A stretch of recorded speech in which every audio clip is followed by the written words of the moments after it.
They score early in the third, relatively early in the second, and real early in the first. And we see how important, given who you're up against, to see a puck in the net early and really set a tone about what you had in mind for tonight if you're the Rangers. Set everything in motion for the Rangers. On home ice, world's most famous arena. Everybody in the world is watching this game, and the Rangers got off to their start in trademark fashion by getting out, getting that all-important first goal at the Garden. They got the fans going nuts. Atmosphere, Scotty, nothing like playoff sports at the world's most famous arena.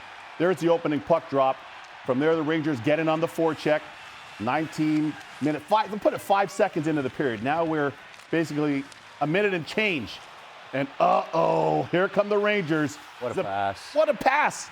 So Zibanejad with that fake slapper coming down the wall. No better start for them. Being a young team, as Emily was just talking about with Zibanejad comes out with that great pass to Chris Kreider. And every time Tampa answered, which they did to make it 1-1 and which they did to make it 2-2, the Rangers had an answer. Not only do you score a third or a fourth, but as we just said, you score more in a game than Florida was able to score in an entire series. So to put that many pucks past a keeper who's as good as anybody, he's as big a reason as Tampa Bay has won 2 in a row. From a mentality of this Rangers club, what's that do? I'm telling you, that elevates the mentality for sure. That's like going against an ace pitcher, one of the best pitchers, and you're hitting dingers, and you're taking them for yard, right? So you're going up against Andrei Vasilevsky, who right now is on track to be one of the best goalies in NHL history. But the Rangers didn't get that memo. Great here by Capo Caco, Wayne Gretzky's old office behind the net. Great dish, and the goals happen early and often. They were scoring them in different ways. Andrew Kopp, not Beverly Hills Kopp. Nice pass here to the bread man. Stump sweeper. that is a stumper sweeper right there. I thought you would get that on for you. But now, this Lightning organization, 18 straight wins following a loss. I mean, it's impossible. It's a sport where anything can happen, but yet it speaks to something. What does it say about just top to bottom coaches, every guy, every line? What does it say about the organization that they have answered 18 consecutive times following a loss? To me, it goes to the top of the organization with their owner, Jeff Vinik, but it's the coaching staff, it's the management. It's been something that's been positively infectious for their group. And there's a reason why they're called Tampa Bay.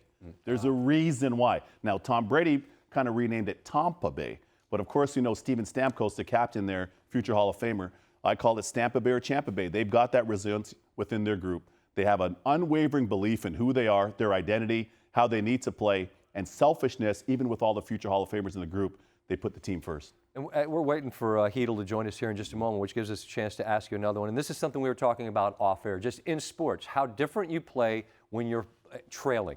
And the freedom of just playing as opposed to protecting, right? And in no way is winning game one for the Rangers negative, obviously. Yeah. But they have had to play with desperation against Pittsburgh. They had to play with desperation against Carolina. How, if at all, do things change for this young team, as Sean McDonough alluded to, maybe even somewhat ahead of schedule, now that you take this 1-0 series lead against the reigning back-to-back Cup champs? That'll be the question now. That psychology we were talking about, as you mentioned, off camera with the whole crew. And now what I'm looking to see from the Rangers is how will they respond in Game 2? Will they come out and have the same type of start? Will they be on their toes? Will they be dictating the pace, dictating the tempo? Will they be relentless, as Tim Grover likes to say? That's what I'm looking to see. Now, on the other side of the pillow, Tampa, as you pointed out, I mean, what is it, 18 straight right now for them? 18 straight following a loss. That's not even possible. It's not even possible playing Bantam or playing squirt hockey and growing up in Michigan or wherever you grew up. Like, that's incredible to see. That's a testament to their mental fortitude and the relentlessness of that group. And just the last thing here, just the Garden, and you showed it here. I know you love to see the tone setter, right? The electricity in the building, most famous arena in the sports, yada, yada. They've won 7 straight in that building. That's a great sports town. They love hockey in that town.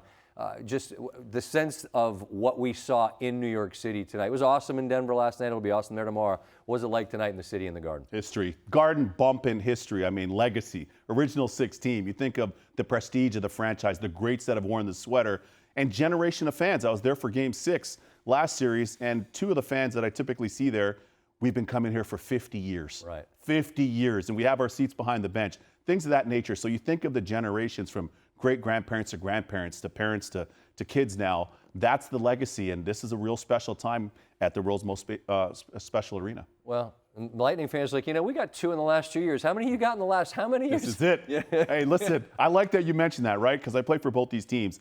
Do not sleep on Tampa. They got a great fan base down there. Amalie Arena gets bumping too. Right. And as we said, they're the standard.